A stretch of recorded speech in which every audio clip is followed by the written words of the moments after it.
जय श्री राधे। पूज्य श्री सद्गुरुदेव भगवान के चरणों में प्रणाम।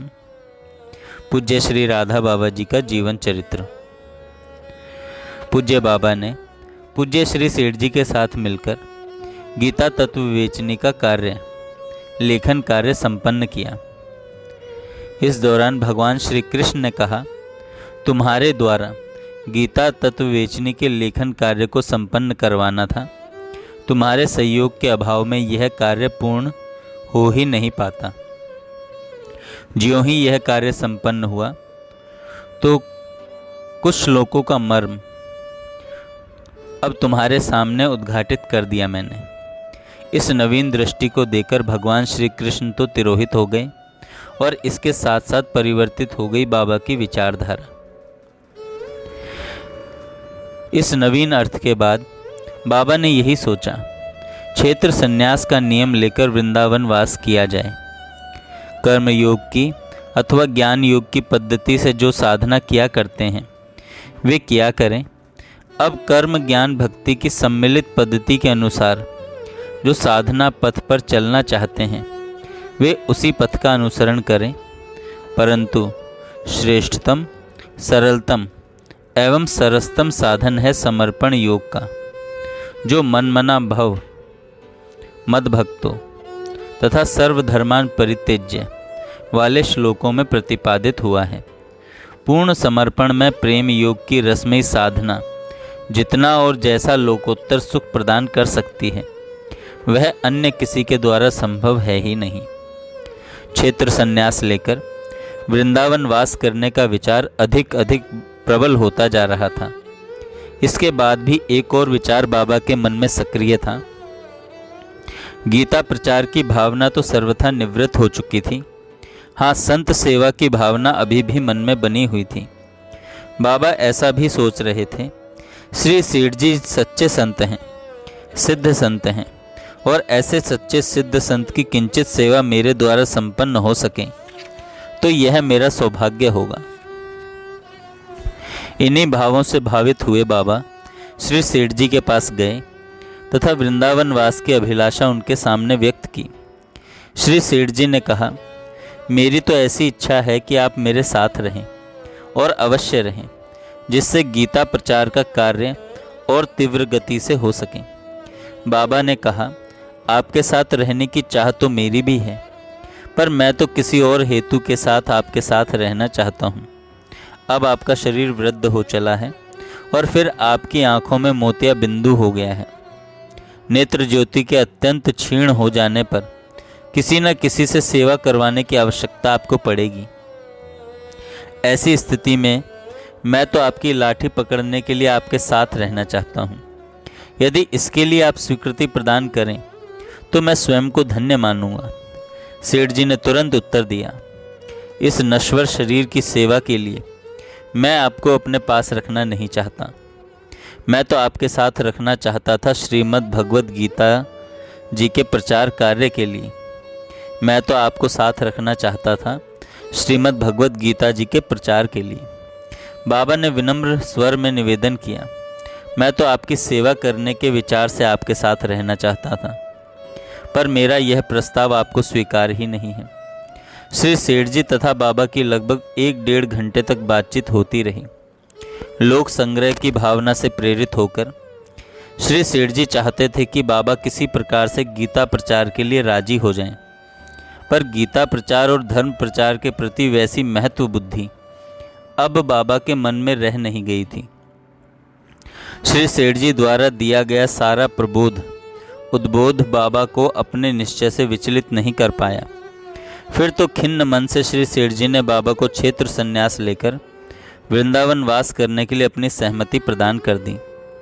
श्री सेठ जी से विदाई लेकर बाबा अंतिम विदाई लेने के लिए पूज्य बाबूजी के पास श्री हनुमान प्रसाद जी पोद्दार के पास आए।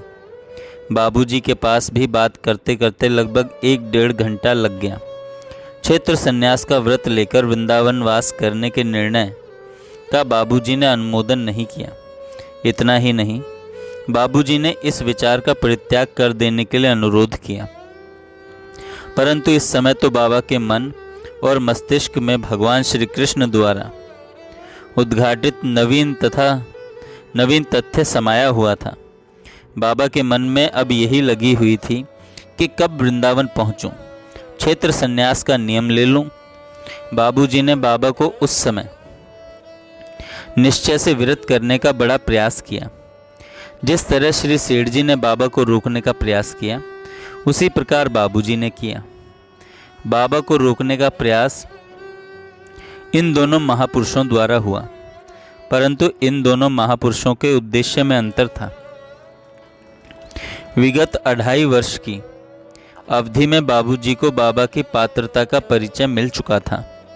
बाबूजी की पैनी दृष्टि बाबा के जीवन में किसी ऐसे दिव्य एवं भव्य भविष्य की संभावना को देख रही थी जिसकी उपलब्धि ऋषि मुनि गण को भी दुर्लभ हो।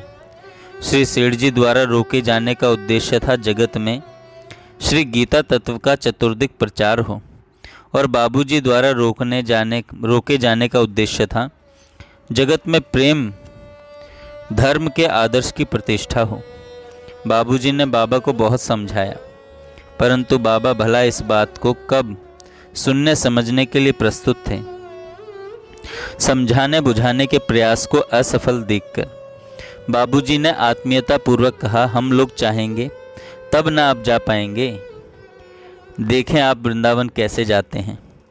बाबूजी की इस प्यार भरी उक्ति का विनोद भरी भाषा में उत्तर देते हुए बाबा ने कहा, आप लोग रेल टिकट नहीं देंगे तो क्या हुआ, भगवान ने इस शरीर में 2 पैर दे रखे हैं, पैरों में चलने की शक्ति दे रखी है, और लोगों से मार्ग पूछने के लिए मुख में वाणी दे रखी है। लोगों से मार्ग पूछते पूछते बांकुड़ा से आसनसोल चला जाऊंगा, आसनसोल से रेल की पटरी के किनारे किनारे चलते हुए हाथरस पहुंच जाऊंगा, और फिर हाथरस से वृंदावन। इसके बाद बाबा बाबूजी के पास से अपने उपासना कक्ष में आकर बैठ गए। सामने अपने उपास्य का श्री विग्रह था। पुनः भगवान श्री कृष्ण उस चित्रात्मक श्री विग्रह में से प्रकट हो गए। भगवान ने पूछा, तुम वृंदावन क्यों जाना चाहते हो? बाबा ने बतलाया, इसलिए कि वह तुम्हारी लीला भूमि है। भगवान श्री कृष्ण ने पुनः पूछा, हनुमान प्रसाद के संतत्व के बारे में तुम्हारी संदेह रहित मान्यता क्या है? बाबा ने कहा, मैं उनको सिद्ध कोटि का संत मानता हूँ। भगवान श्री कृष्ण ने कहा, सिद्ध कोटि का संत किसे कहते हैं? बाबा ने तुरंत कहा, जिसका मन बुद्धि चित्त अहंकार सभी कुछ भगवत स्वरूप ही हो जाता है, वही सिद्ध संत है। उसकी अहम भावना सर्वथा सर्वांश में सर्वदा के लिए विगलित हो जाती है। उसका हृदय तुम्हारी लीला भूमि बन जाता है। इसी उत्तर की अपेक्षा और प्रतीक्षा थी। इस उत्तर को सुनते ही भगवान श्री कृष्ण ने कहा, जब तुम हनुमान प्रसाद पोद्दार को सिद्ध संत मानते हो तो उनमें और वृंदावन में भला क्या अंतर रहा? उनके अंतःकरण चतुष्टय पर मेरा ही पूर्ण रूप से अधिकार है। उनके हृदय पटल पर मैं ही विलसित हूँ। यदि यह सचल वृंदावन है तो वह अचल वृंदावन है। बाबा को यह समझने में देर नहीं लगी कि जहाँ श्री कृष्ण का नित्य निवास और विलास है वहीं वृंदावन है। भगवत प्राप्त संत के मन बुद्धि चित्त अहंकार इंद्रिय के पीछे रह जाता है। केवल भगवान का अस्तित्व उस संत के व्यक्तित्व पर रहता है, एकमात्र भगवान का अधिकार, और उस संत के माध्यम से सदा सर्वत्र सक्रिय रहते हैं पूर्णतः भगवान ही। ऐसे संत के स्थूल शरीर में और वृंदावन में देखने भर का अंतर रहते हुए भी वस्तुतः अंतर होता ही नहीं। भगवान श्री कृष्ण के प्रश्न का कोई उत्तर बाबा दे नहीं पाए, अपितु यह कहना चाहिए कि अपनी मूक वाणी के द्वारा बाबा ने स्वीकार कर लिया कि बाबूजी के स्थूल शरीर में और वृंदावन में कोई अंतर नहीं। थोड़ी देर बाद भगवान श्री कृष्ण ने फिर कहा, जब तुमको चलता फिरता साक्षात वृंदावन सुलभ है तब अन्यत्र जाने की क्या आवश्यकता है, और इससे अधिक तुम्हें और क्या चाहिए? भगवान श्री कृष्ण के ऐसा कहते ही वृंदावनवास के संबंध में बाबा के मन का निश्चय तो ज्यों का त्यों रहा, पर उसके बाह्य स्वरूप में अंतर आ गया। क्षेत्र संन्यास का व्रत लेकर वृंदावन में वास करने का निश्चय वैसा का वैसा ही था, पर अब क्षेत्र के अर्थ में परिवर्तन होने से क्षेत्र संन्यास का स्वरूप दूसरा हो गया। अब उस मथुरा मंडल अंतर्गत अचल वृंदावन में वास नहीं करना है, अपितु इस सचल वृंदावन श्री पोद्दार जी के नित्य पास निरंतर साथ रहना है, क्षेत्र के नवीन अर्थ के अनुसार।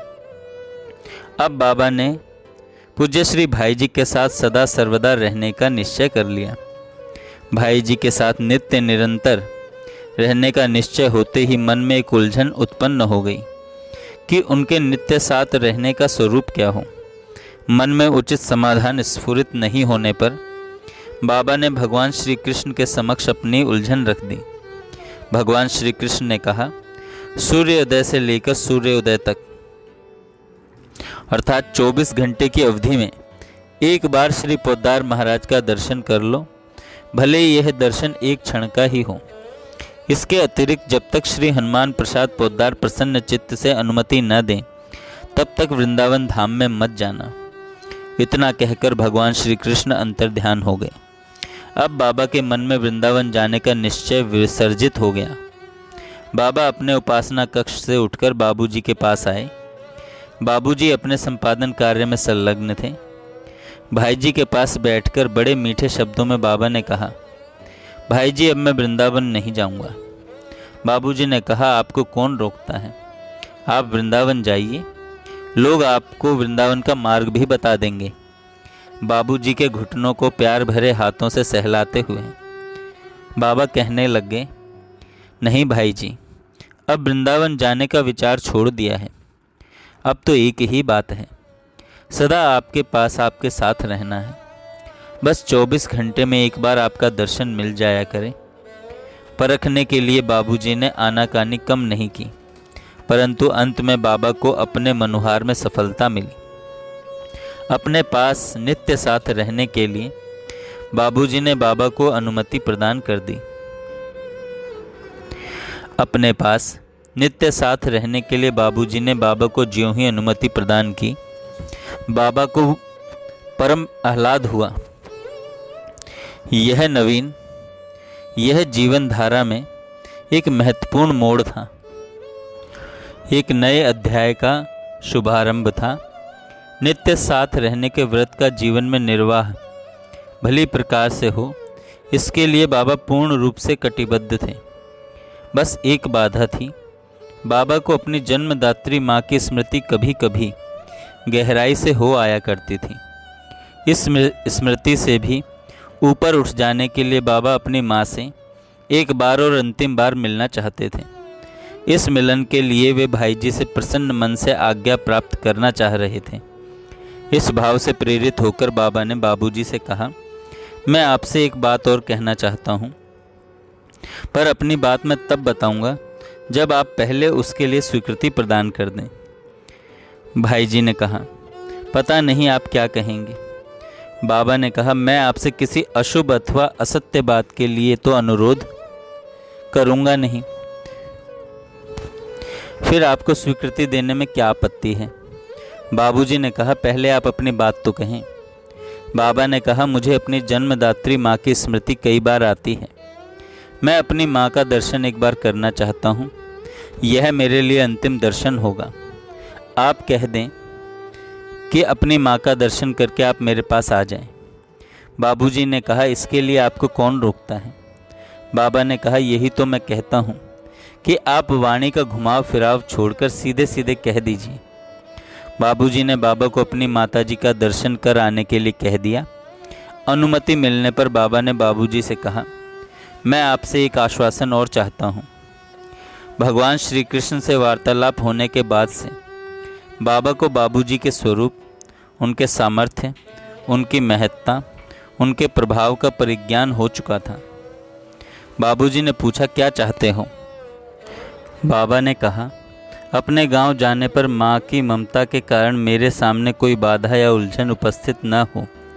बस माँ का अंतिम दर्शन करके आपके पास आ जाऊं। माँ के पास जाने की स्फूर्णा मन में अवश्य उठती है, किंतु मेरे पैर गांव पर जाने के लिए उठ पाएंगे आपसे आश्वासन मिलने के बाद ही। किसी प्रकार की कोई बाधा खड़ी नहीं होगी। बाबूजी ने यह आश्वासन भी प्रसन्न मन से बाबा को दे दिया। आश्वस्त मन से बाबा ने अपने गांव जाने के लिए बांकुड़ा से प्रस्थान किया। बाबा के लिए बाबूजी ने द्वितीय श्रेणी की रेल टिकट कटवा दी। उन दिनों रेलगाड़ी में 4 श्रेणियां, प्रथम, द्वितीय, मध्यम और तृतीय हुआ करती थी। द्वितीय श्रेणी के डिब्बे में भीड़ से उत्पन्न होने वाली परेशानी का प्रश्न ही नहीं था। बाबा को रेलगाड़ी में चढ़ाने के लिए बाबूजी स्वयं स्टेशन पर आए और रेलगाड़ी के चल देने के बाद ही बाबूजी स्टेशन से वापस लौटे। द्वितीय श्रेणी की टिकट कटवाते समय बाबूजी ने सोचा कुछ और था और विधि विधान से हो गया कुछ और ही। द्वितीय श्रेणी के डिब्बे में बाबा के बगल में एक ईसाई दंपत्ति बैठे हुए थे। उस ईसाई व्यक्ति को एक हिंदू सन्यासी सहन नहीं हो पा रहा था। उस ईसाई व्यक्ति ने बाबा को धक्का मारना शुरू कर दिया। उसके दुर्व्यवहार की उपेक्षा करते हुए बाबा शांत बैठे रहे। इस पर भी उस ईसाई की धृष्टता कम नहीं हुई। सन्यासी होने के नाते बाबा ने उसकी धृष्टता को सह लिया और एक ओर सरक गए। बाबा ज्यों-ज्यों शिष्टता बरतते त्यों-त्यों उसकी धृष्टता बढ़ती जाती। बाबा बार बार सरकते जाते और जब सरकने के लिए स्थान ही नहीं रहा तो बर्थ से नीचे उतरकर डिब्बे के फर्श पर बैठ गए। अब उस ईसाई की धृष्टता ने दुष्टता का रूप ले लिया। बर्थ के नीचे बैठे जाने के बाद भी जब वह ईसाई अपनी दुष्टता से बाज नहीं आया, तब बाबा तुरंत खड़े हो गए और आंख निकालकर कड़क आवाज में बोले, am I not a man? क्या मैं एक मानव नहीं हूँ? बाबा का ऐसा बोलना था कि उस ईसाई की मैम घबरा उठी। उस मैम ने भयभीत वाणी में अपने पति से कहा, तुम शांत रहो, इसे तंग मत करो, यह पागल है। तुम पागल को तंग मत करो, कहीं हमला कर दे तो क्या होगा। मैम के कहने पर वह ईसाई अपनी सीट पर बैठ गया और बाबा भी अपनी सीट पर बैठ गए। जिस डिब्बे में बाबा बैठे थे उसी डिब्बे में एक और यात्री चढ़ गए। वे जाति के क्षत्रिय थे और स्वभाव से सात्विक थे। वे यात्री बाबा के पास ही बैठ गए। बिना कारण ही उस यात्री के मन में बाबा के प्रति एक प्रकार का खिंचाव सा होने लगा। वे मन ही मन सोचने लगे कि ये सन्यासी है, पता नहीं इसके पास रेल टिकट है या नहीं। यदि रेल टिकट नहीं होगी तो टिकट चेकर इन्हें तंग करेगा, पूछकर पता लगा लेना चाहिए। और यदि रेल टिकट नहीं हो तो उसकी व्यवस्था मैं क्यों नहीं कर दूं। फिर उस यात्री ने आदरपूर्वक वंदन करने के उपरांत बाबा से पूछा, स्वामी जी, क्या आपके पास रेल टिकट है? अपनी रेल टिकट दिखाते हुए बाबा ने कहा, यह देखिए, मेरे पास द्वितीय श्रेणी की टिकट है। उस यात्री का मन निश्चिंत हो गया, परंतु उसका मन अधिकाधिक बाबा की ओर आकृष्ट होता चला जा रहा था। उन्होंने मन ही मन सोच लिया कि मुझे इन स्वामी जी के साथ चलना है।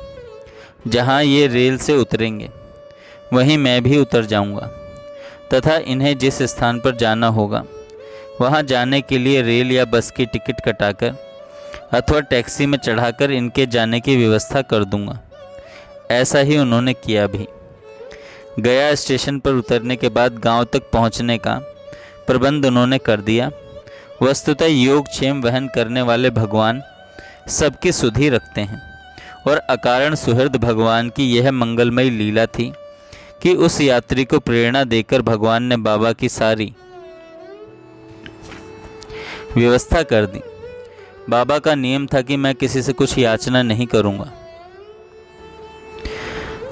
पर इस अयाचित और अद्भुत व्यवस्था के फलस्वरूप बाबा अपने गांव सन 1939 के मई मास के आरंभ में ठीक प्रकार से पहुंच गए। बाबा सूर्यास्त के समय गांव पर पहुंचे थे। माँ की ममता अपने पुत्र चक्रधर के लिए अत्यधिक विकल थी। यह ममता कभी कल्पना भी नहीं कर पाती थी कि मेरा चक्रधर कभी गांव पर आएगा, मैं अपनी आंखों से उसे देख पाऊंगी। यह अकल्पनीय बात इस समय प्रत्यक्ष थी। बाबा के आने की जानकारी घर में ज्यों ही दी गई, त्यों ही माँ अपनी सुध-बुध खोए हुए, अपने वस्त्रों की संभाल भुलाए हुए घर के बाहर आई। उस सितकेशी कृशवदना अति वृद्धा माँ ने देखा कि मेरा लाल मेरे द्वार पर खड़ा है, पर अपने लाल को देखकर भी वह नहीं देख पा रही थी। भाव का आवेग इतना अधिक हो रहा था कि अपने द्वार स्थित लाल से वह भाव भ्रमिता वृद्धा पूछने लगी, क्या मेरे बेटे को तुमने देखा है? तुम बताओ तो कि मेरा बेटा कहाँ गया है, वह क्यों चला गया है? सच बताओ, क्या तुमने मेरे बेटे को देखा है? वह कब तक आएगा? बस एक बार मिल लेता। लज्जा वात्सल्य के प्राबल्य ने माँ के व्यक्तित्व को नक्शिक झकझोर दिया था। भाव आवेग में वह अपने बेटे को ही नहीं पहचान पा रही थी। उन्मादिनी की भांति न जाने कितने प्रकार की जिज्ञासाएं वह व्यक्त कर रही थी। माँ की उन्माद भरी स्थिति को देखकर बाबा चकित थे। बाबा बहुत देर तक चुपचाप खड़े रहे। पास पड़ोस के लोग भी आ गए थे, पर माँ को था न तो पड़ोसियों का ध्यान न स्वयं का भान। बाबा के लिए समस्या बन गई किस प्रकार माँ प्रकृति स्थित हो। बाबा को अपने बचपन की एक बात याद आ गई। अपने बचपन में बाबा कई बार चंचलतावशात अपनी माँ से हट कर बैठते थे कि मैं स्तनपान करूँगा। माँ कहती कि अब इन शुष्क स्तनों में दूध नहीं है, पर हठी पुत्र के समक्ष उसको झुकना पड़ता। शुष्क स्तनों को चूसते चूसते कौतुकी पुत्र द्वारा कभी दांत गड़ा दिए जाने पर माँ डांटने लगती और कहने लगती, अरे कोढ़िया, यह क्या रे, यह तू क्या कर रहा है रे। इससे अधिक वह परम वत्सला माँ कहती भी क्या। इस प्रसंग की स्मृति होते ही वात्सल्य भावोन्मादिनी माँ को प्रकृति स्थित करने के लिए बाबा के मन में एक उपाय उभरा। आसपास खड़े हुए लोगों की लज्जा को छोड़कर सन्यासीपन के भाव से ऊपर उठकर बाबा ने सबके सामने ही अपनी माँ के स्तनों पर अपने दांत गड़ा दिए। वैसे ही गड़ा दिए जिस प्रकार से अपने बचपन में किया करते थे। दांत का गड़ाया जाना था कि माँ को अपने पुत्र की उपस्थिति का परिज्ञान हो गया। अपने लाल के मस्तक को माँ ने अपनी छाती से चिपका लिया। अब अश्रु केवल माँ के ही कपोल को ही नहीं भिगो रहे थे, अपितु उस सन्यासी पुत्र के मुंडित शीश पर भी बह रहे थे। अपने लाल के शीश को अपनी छाती से चिपकाए माँ बहुत देर तक खड़ी रही। भाव के किंचित शमित होने पर माँ ने बेटे से कहा, घर चल। बाबा ने विनम्र शब्दों में कहा, सन्यासी के लिए अपने घर में रहना उचित नहीं। तब माँ ने पूछा, फिर तू कहाँ ठहरेगा? बाबा ने बतलाया, गांव के बाहर बगीचे में। यह सुनकर माँ ने कहा, चल मैं भी तेरे साथ चलती हूँ। बाबा के साथ चलने के पहले माँ चट घर में गई और एक छोटी सी पोटली लेकर आई। बाबा चल पड़े। आगे आगे बाबा जा रहे थे और पीछे पीछे माँ। बाबा के परिवार में पर्दे की मर्यादा बहुत अधिक रही। घर की स्त्रियां प्रायः घर के बाहर नहीं निकलती। आज माँ को न तो पर्दे की परवाह थी न घर की मर्यादा की चिंता। गांव के छोटे बड़े लोगों से बेखबर माँ नेत्रों में आंसुओं को बार बार पोंछती हुई बाबा के पीछे पीछे चली जा रही थी। गांव के बाहर एक हाई स्कूल और एक पाठशाला थी। यह पाठशाला एक उद्यान में थी। हाई स्कूल का फर्श सीमेंट का बना हुआ था, बढ़िया था, और पाठशाला का फर्श मिट्टी का बना हुआ कच्चा था। बाबा ने माँ से कहा, मैं इसी पाठशाला में ठहरूंगा। इस पाठशाला में ही बाबा ठहरे। इधर तो बाबा अपने हाथ पैर धो रहे थे, उधर माँ अपनी पोटली की पुड़ियाओं में व्यस्त थी। माँ ने उस पोटली में कई बड़ी बड़ी पुड़ियाँ इकट्ठी कर रखी थी। माँ एक एक पुड़िया को खोलती और उसे सूंघती। उसमें दुर्गंध पाकर नाक सिकुड़ते हुए माँ उस पुड़िया की वस्तु को एक किनारे फेंक देती। एक के बाद दूसरी, दूसरी के बाद तीसरी। इस प्रकार प्रत्येक पुड़िया को वह फेंकती चली जा रही थी। बाबा यह सब देख रहे थे। बाबा ने पूछा, माँ तू यह क्या कर रही है? माँ ने बतलाया, बेटा जब भी घर में कोई बढ़िया चीज़ बनती अथवा तेरी प्रिय चीज़ बनती तो मैं उसे पुड़िया में बांध कर रख देती थी कि यदि तू कभी आएगा तो तुझे खिलाऊंगी। पर अब तो ये सब खाने लायक रही नहीं, सब में दुर्गंध आ रही है, अतः फेंक दे रही हूँ। माँ के इस अगाध वात्सल्य पर बाबा बलिहार जा रहे थे।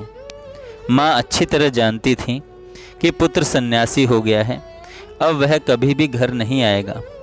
इसके बाद भी सन्यासी बेटे के लिए हृदय का पागल प्यार खाने की वस्तुओं की पुड़ियाओं में संग्रह करता ही रहता था। मात्र हृदय का यह पवित्र पागलपन एक परम अद्भुत वस्तु है, जिसकी गरिमा को न कोई आंक पाया है और न उसकी गहराई को कोई छू पाएगा। एक एक करके वे सारी पुड़ियाएं फेंक दी गईं। फिर तो माँ ने बाबा को सद्य सिद्ध भोजन करवाया। माँ रात्रि भर वही पाठशाला में रुकी। बाबा ने माँ से कहा, तू सो जा। माँ ने भरे भरे स्वर में कहा, सोने के लिए समय तो मुझे फिर भी मिल जाएगा, पर तू मुझे फिर कब मिल पाएगा?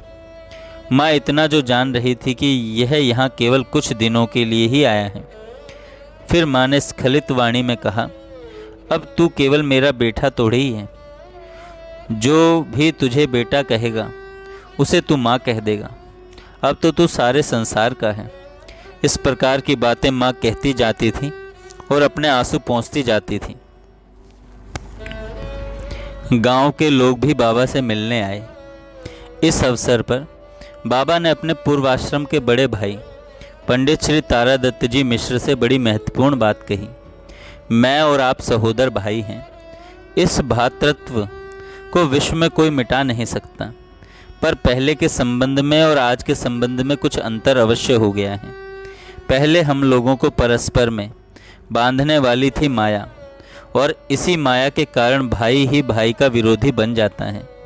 इसी माया के कारण एक भाई यहाँ तक विरोध ठान लेता है कि क्षुद्र जागतिक इच्छाओं की पूर्ति के लिए अपने भाई के प्राण को भी घात करने से नहीं चूकता। पर अब मेरे और आपके बीच में माया नहीं रही। माया का स्थान ले लिया है भगवान ने। बीच में भगवान की प्रतिष्ठा हो जाने से अब हम लोगों का संबंध परम पवित्र, परम उत्कृष्ट हो गया है। हम लोगों का यह संबंध अक्षुण्ण है। बाबा की इस प्रीति समन्वित वाणी को सुनकर पंडित श्री तारादत्त जी विभोर हो गए। उन्होंने बाबा से कहा, चक्रधर, बचपन में मैंने तुमको अपने कंधे पर बहुत बैठाया है। घर से बाजार जाते समय अथवा रामलीला के मेले में घर से आते समय तुम मचल उठते थे और तुम्हारे मन की करने के लिए मैं तुमको अपने कंधे पर बैठा लेता था और दूर तक ले चलता था।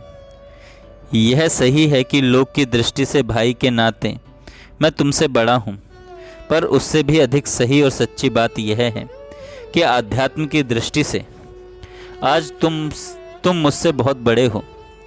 अब उस आध्यात्म के पथ पर तुमको ही मेरा भार अपने कंधों पर ढोना है। सहोदर भाई के इन उद्गारों को सुनकर बाबा का अंतर विवल हो उठा। इन दिनों माँ लगातार बाबा के पास ही रहती। शौच स्नान आदि के लिए वह जाती अवश्य थी, और इतना समय छोड़कर वह बाबा से अलग होती ही नहीं थी। माँ का यह वात्सल्य अनोखा था। माँ के इस वात्सल्य के प्रति बाबा के मन में अत्यधिक आदर था, पर वात्सल्य को देखकर बाबा का मन मोहाच्छन्न नहीं हुआ। श्रीमद् भगवत सप्ताह की कथा विधिवत संपूर्ण हुई। कथा के संपूर्ण होने पर बाबा ने माँ से कहा, सन्यासी को अपने गांव पर अधिक नहीं रहना चाहिए। अपने मन की तत्कालीन विचित्र स्थिति के बारे में बतलाते हुए बाबा ने एक बार कहा था, एक और तो मैं माँ के प्यार में डूब उतर रहा था, उससे मेरा रोम रोम संसिक्त हो रहा था, पर इसके साथ ही मेरे मन में अपरिसीम वैराग्य और आत्यंतिक विरक्ति भी भरी हुई थी। बाबा ने कहा, सन्यासी को अपने गांव पर अधिक नहीं रहना चाहिए। इतना कहना था कि माँ के धैर्य का बांध टूट गया। उसके लिए तो शब्द वज्रपात के समान ही थे। माँ को लगा कि अब मेरा बेटा मुझसे सदा के लिए जा रहा है। उसके आंसुओं का अजस्त्र स्तोत्र फूट पड़ा। थोड़ी ही देर में यह बात सारे गांव में फैल गई। पाठशाला के पास भीड़ इकट्ठी हो गई।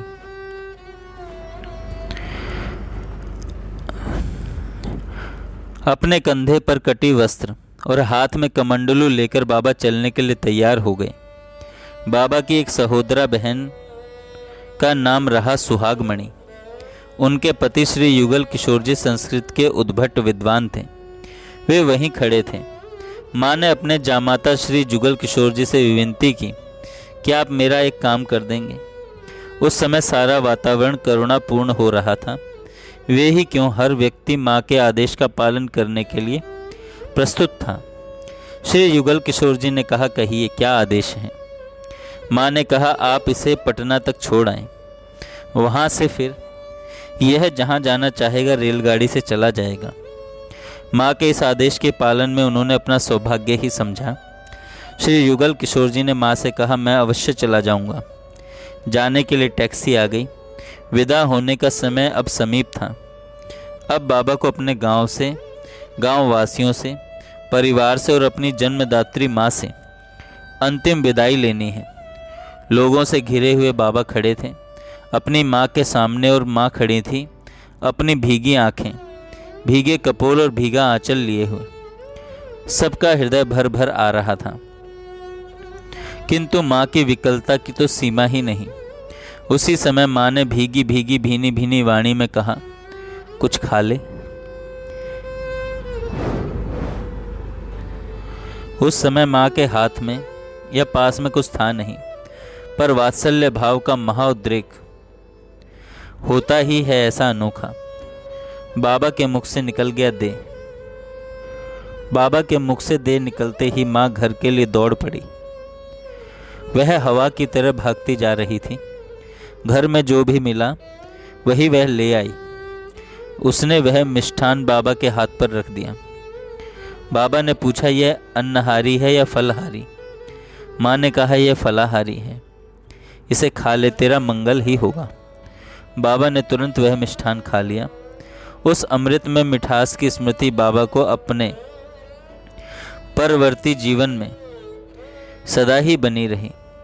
मिष्ठान खा लेने के बाद बाबा ने माँ के चरणों में मस्तक रखकर प्रणाम किया। माँ ने बाबा के मस्तक पर चरणों से लगे हुए मस्तक पर अपने दोनों हाथों को रखकर